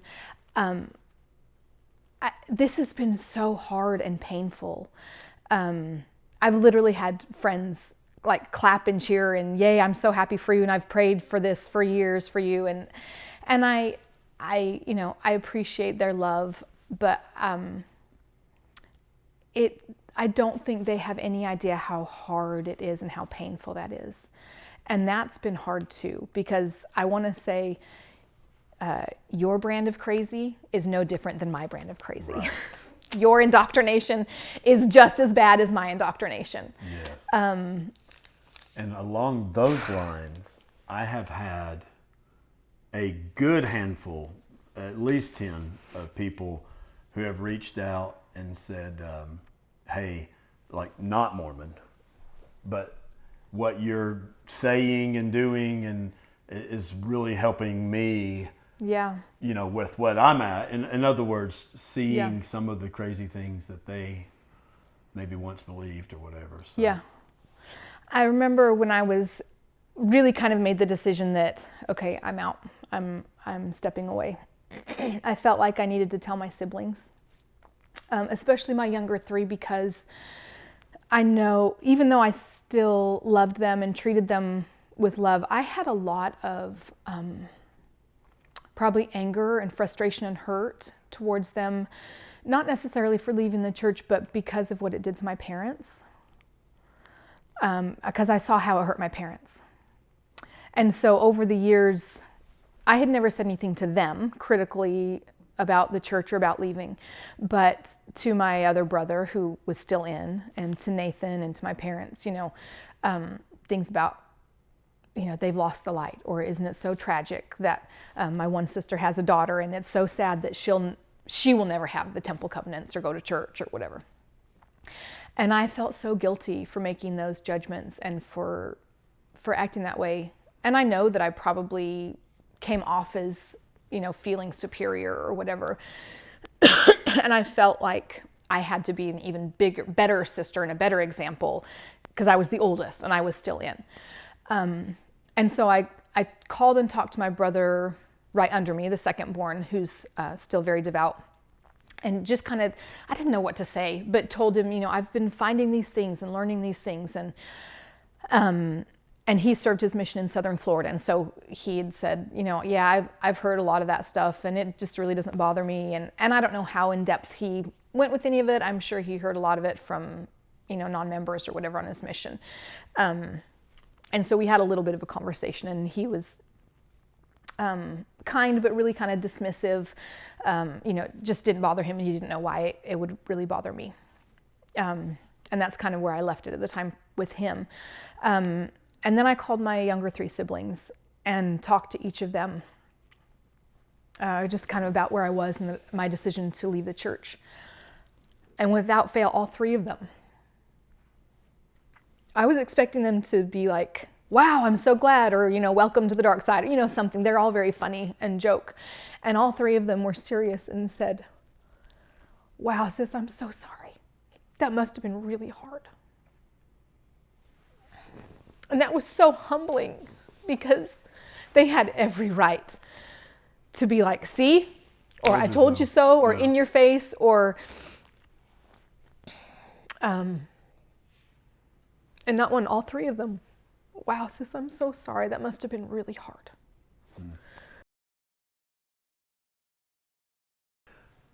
There's an ongoing battle still in my mind of not wanting to tell people things that I know. Yeah. But then on the other hand, it's like, well, why wouldn't I? Right. Like, don't I feel like I'm in a lot better place now than I was? Right. Don't I want to help people? Why would I not speak up and speak out? On the flip side, people, if they're not ready, they're not ready. Yeah. Like an ongoing battle. So how do you sort of see that, or how do you deal with it? And why have you decided to speak out in a way this time? Yeah, all of that resonates. It's hard because I think for me, I know how hard it's been and how difficult it's been, and I don't wish that on anybody. I don't want, if you have been all in, I know people will say, well, you can't leave the church. You can leave the church, but you can't leave it alone. Why do you have to say anything? Why can't you just walk away? Because it was everything. The church was everything. The church wasn't a nice place to go. It was everything. It was the way my family stayed together forever. It was the way we got to heaven. It was everything. It's my relationship with my extended family. It's my friendships and my community. It's my people. It's where I came from. It's my heritage. And I'm so angry. I think I describe it sometimes that losing the church, it's a loss. It's a loss. And so you go through the grief cycle, and there are stages of grief. You're sorrowful, you're angry, you're mad, you're sad, you're frustrated, you're all of those things, and it's not linear. It is circular and intertwining and loops back around and up and down, and it's all over. And I don't wish that on anybody. It's really, really hard. So that keeps me from talking sometimes. And I don't want to damage the relationships that I do have, because it really does other you. And at least with my extended family, that's where our relationship is built on. That's what we have in common. Those are the commonalities. And people don't want to know. They don't want to know. And so I think I want them to know because it's such BS. It's so frustrating.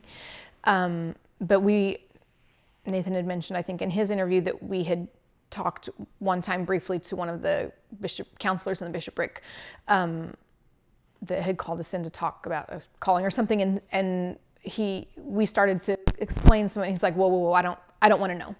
The church is still a good place for my family right now. And the way he said it made us go, wait, do you know something? It was like he's choosing to totally not look at things that he knows are there because the church is a good environment for his family.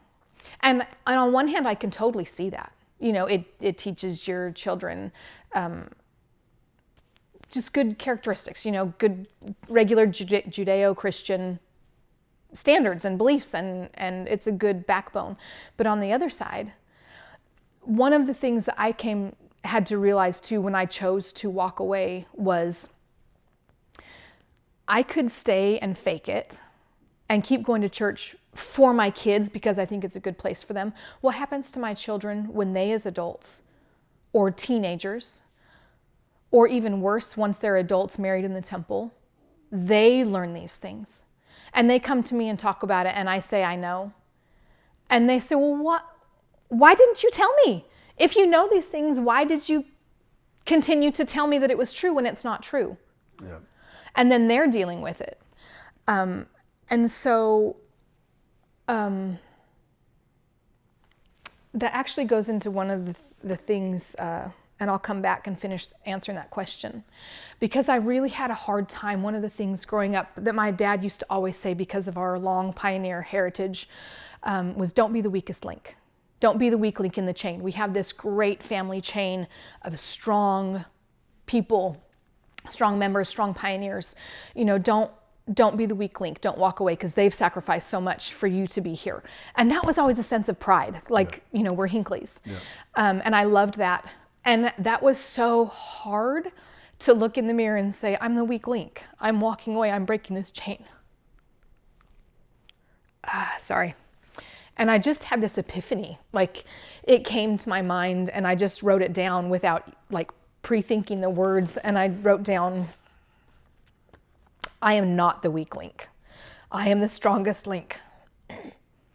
And I am choosing to forge a new chain for my family, where they're not enslaved to dogmatic beliefs, but are truly free to choose for themselves.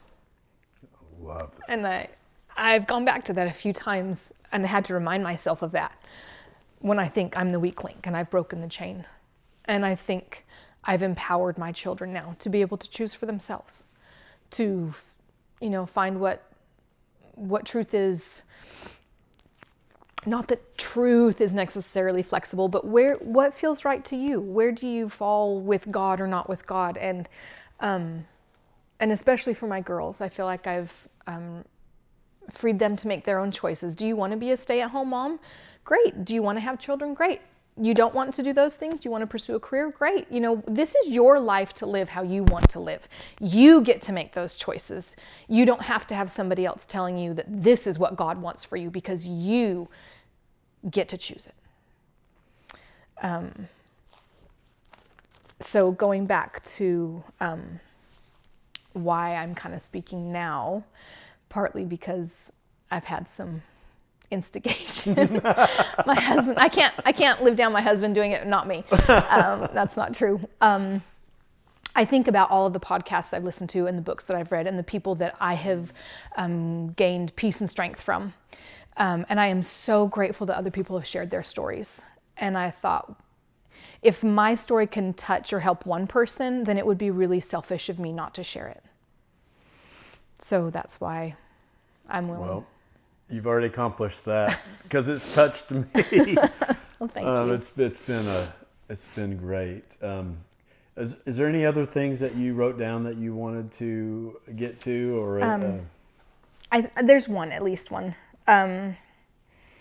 Another thing that really hurt that I had to kind of come across was, we were always told growing up that we're elect. We're the elect generation, and other generations since have been told the same thing. But I believed I was elect. And even if it wasn't our generation, we were the elect. And we were always taught that, even the very elect will be deceived and led astray. And I battled with that a lot. Am I the elect that's being led astray? Am I letting Satan lead me away and cover my eyes? And am I being led astray with false doctrine? And it was another one of those same moments as the weak link thing, where I just wrote down on this grocery list, and I wrote it in all caps. I was feeling really a lot of emotion at that moment. And I wrote down, I am elect. I am strong. I am a badass warrior, and I did not fall. I rose. And so, especially that last line. And it was one of those things that I just wrote it. And without premeditating, I just wrote it. And I thought, I didn't fall. I haven't been led astray.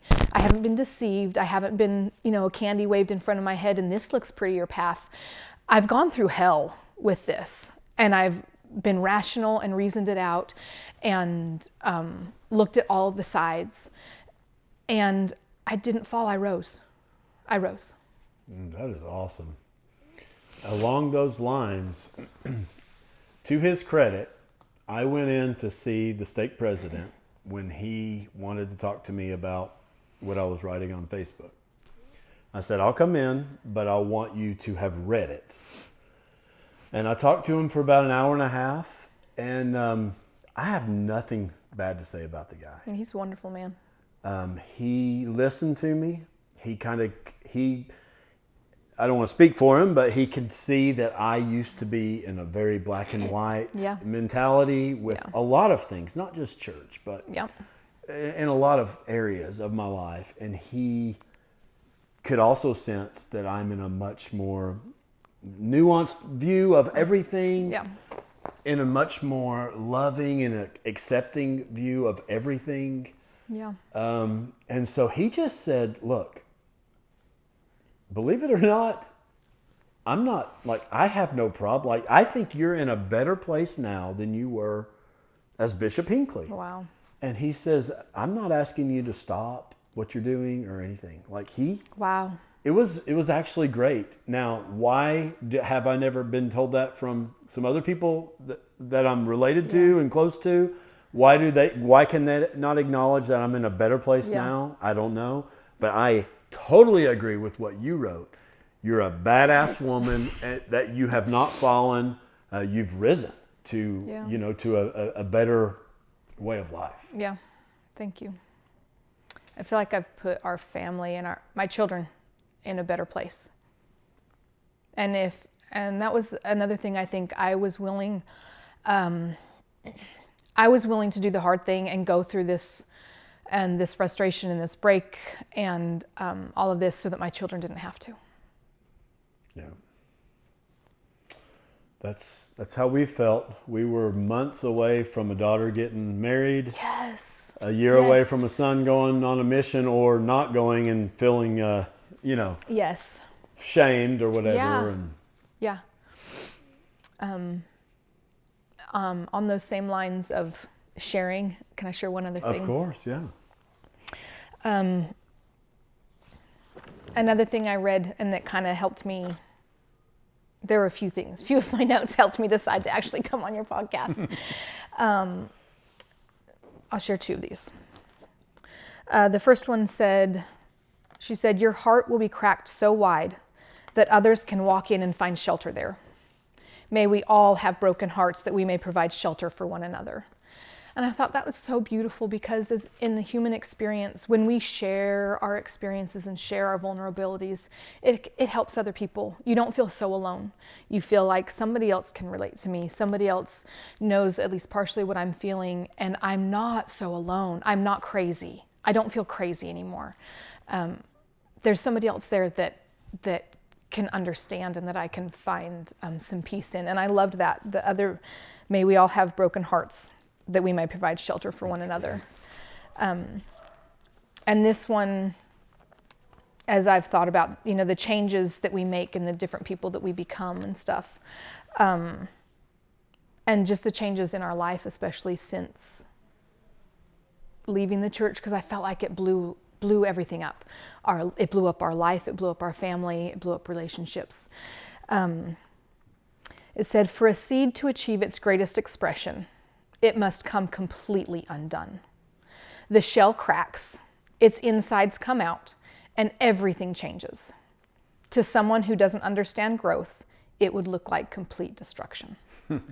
And I thought, when I read that at the time, it just hit. And I thought, that's so true. If you think about a little seed that you plant in the ground, everything has to just completely come apart. And then think about the beauty and the growth that comes from that. You know, a little acorn and then this giant oak tree comes. And what beauty comes from that? You know, I love that. I laughed because first of all, I knew that people would have the opinion that I've just thrown everything away. And, you know, and in a way, I kind of have thrown out the baggage and the things that were not helping me and our family be better. Yes. And so, I mean, and so going to that analogy, you've heard about don't throw the baby out with the bathwater. Right. And I don't know how many people have told me that. Many. Yeah. What would you say if someone were to say that to you with, well, you might be, you know, deconstructing Mormonism, but don't throw it all out. Yes. And coupled with that, why do you think, and I'm not suggesting this is the case for you, but why do you think that many people who deconstruct Mormonism fall into either like an atheist or a agnostic? Do you have any thoughts on? Yes. So for me, throwing the baby out with the bathwater, I feel like concerning religion or going to another church or something, I will never again sit in a congregation or at least be a part of a congregation where I am allowing another person to tell me what God wants for my life, or what the Bible means, or what is right or wrong. That's between me and God. If I want a relationship with God, that's between me and God, and I don't need a middleman for that, or a middle woman for that. That's between me and God, and that's my own relationship. And so Mormonism for me has completely ruined organized religion. Because, maybe if I could find somewhere where it was a group of people getting together to just talk about good things or do service together, I would be all in. I would love that. We can come together as a community. We can find some projects that need to be done or some people who could really use some help. I would be all over that. But I don't want to go and spend my time listening to somebody else's interpretation of the Bible. And I think that resonates with a lot of people who are deconstructing any very fundamentalist religion, because we have been told what is right or what is wrong or what God wants or what God is telling us. And that's what I believed forever, that these men are speaking for God, for me, or to me. And so I think that's why a lot of people kind of end up there. And when we've been taught exactly what God is and who God is, as we're deconstructing that, it's hard to, as we begin to be able to look at things critically and think critically, it's hard, at least for me, to look at a loving God who is all-knowing, all-loving, and has his hand in everything, and look at just the evil, awful things in the world and justify, well, God knows that that's happening and that that's okay because of this. That doesn't resonate with me anymore. Right. I don't believe that, because we were always taught that God is a loving God and he's a better parent than we could ever be, right? I would never let that happen to my child. Now, I let my kids go through hard things because that builds them and helps them. If I know my child is being molested or actually harmed, I'm stepping in. Right. So I don't see that as a loving God at all. And maybe there is a God who is just kind of an omnipotent presence who created all of us or this world, but he's not hands-on. I don't know, maybe. But maybe not. I mean, I have no idea. I don't know what God is anymore, maybe, and I might get in trouble for saying that. And are you okay with that? I am now. I wasn't for a long time.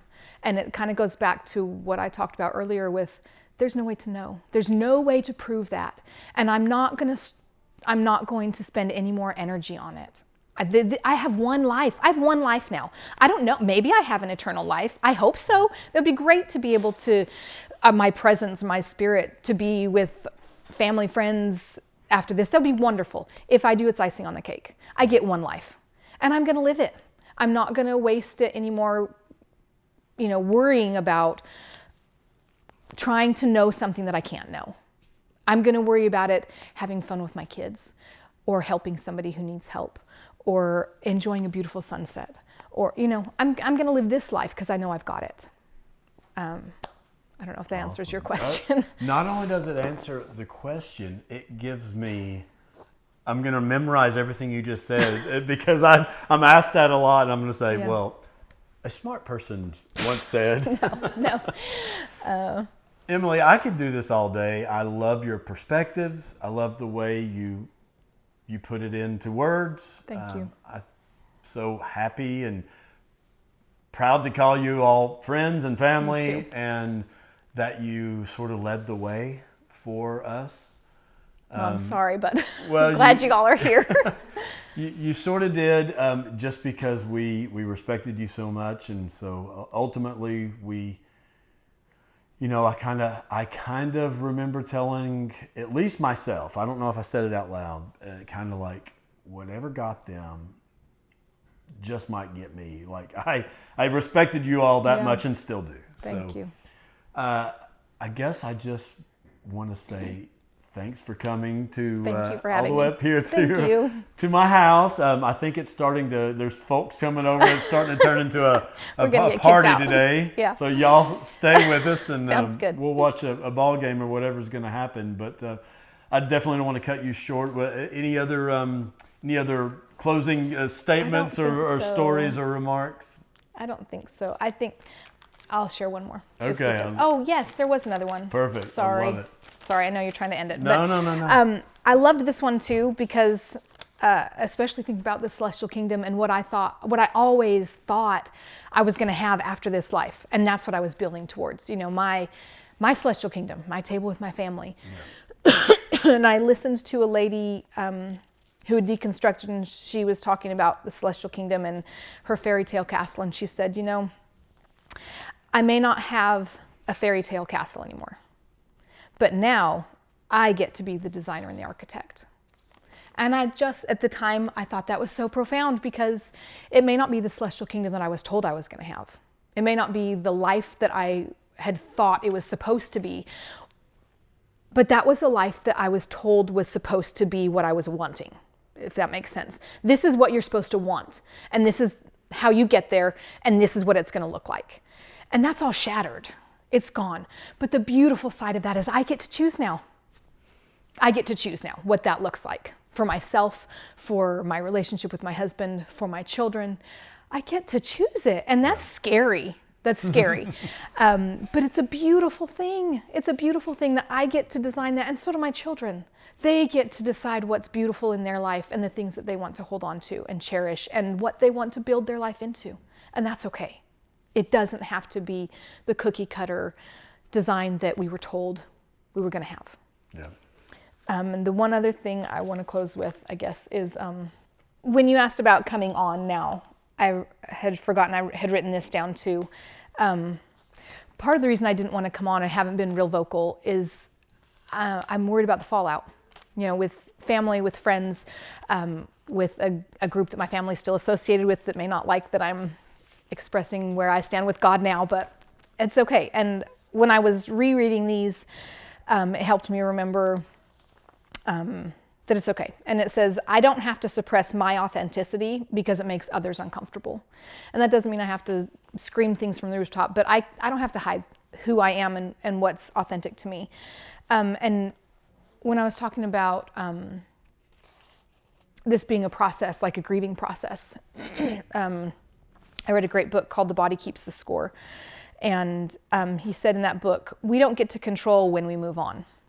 Our body has to heal. And when it feels like it's healed, we can move on. It's not a cognitive choice. And I have to remind myself of that sometimes when I think, why can't I just let it go? Or why does this still hurt so much? It still hurts because it still hurts. And my body's still healing, and my brain is still healing, and my emotions are still healing, and that's okay. That's okay. I think I got to a really dark place in the deconstruction where I just felt so depressed, and I've never had depression, and I still got up and functioned and did everything, but I just felt like a zombie in my own body where I was just going through all the motions. And it was awful, and I just thought, why can't I just move on? And I kind of had to just put everything aside and just not deconstruct anything anymore. And the past little while, as Nathan came on the podcast and as I've thought about coming on, and then we've had some other, family funerals and things like that have just brought up so much emotion again that I think we're 5-6 years into this. Why am I not okay? Why is this still hurting? Why is this still angering? And I think it's because I haven't deconstructed all of it yet. I think I deconstructed the religious side, but there's still so much emotion that's in there and still hurts and is still vulnerable and is still raw that needs to heal still. And so hopefully sharing some of this will help. But something your husband said on his interview, he said, I think there'll always be some percent of me that's Mormon. Yeah. Is how that could it kind of not? how you feel? Yeah, how could it not? And my cousin, I need to be careful with extended family stuff, but I remember my cousin doing an interview and she said, I will always be Mormon. That's my family. That's my tribe. That's who I am at my core.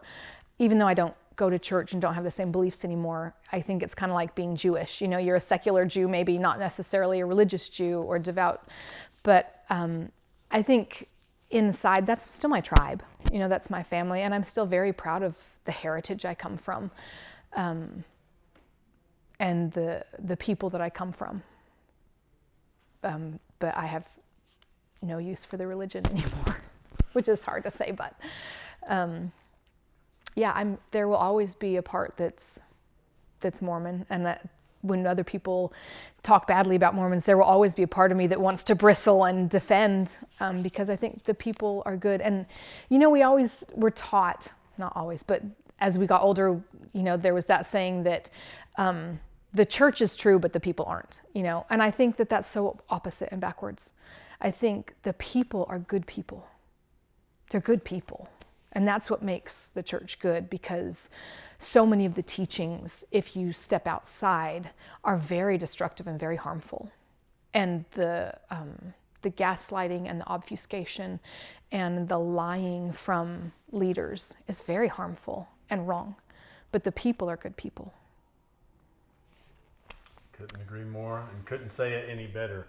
Give us one last idea thing, sorry. or on your notes, or you wrapped up. So I'll say this last thing. Okay. I promise it's last this time. You're good.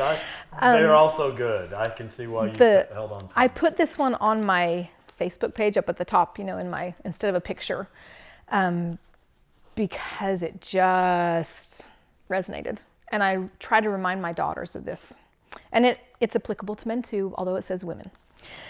It says, the woman you are becoming will cost you approval. Will cost you. The woman you are becoming will cost you approval, relationships, spaces, comfort, and material things. Choose her over everything. And I just, like that, it was another one of those that just hit me when I read it. And I thought, it is stepping away from Mormonism, leaving this, is costing all of those things. It's costing me approval. It's costing me all of my church relationships. It's costing me a lot of family relationships. It's costing a lot of approval. But I'm choosing her. Anyway. Well, you are a lovely person. Thank you, Nathan. We love you and Amy. It's just an honor and pleasure to know you and call you friends, and that you've spent this time with me today and with Thank our you for viewers. having me. Thank you. So thanks again. Now you guys see why I've told you all that these guys are awesome, and I can't wait for you to meet them. We're just people. Thanks for coming on. we need to obviously stay in touch and Absolutely. get our families together. Maybe Absolutely. Maybe we'll start that church that you said would be Yes. great if we just did service. Yes, that would be awesome. I'd love that. All right. Well, be watching for a new new organization. New organization, coming a your way. non-church affiliated. All right. something. Well, I will take us out and just say thanks for watching and thanks for the continued support on this channel and have a good night.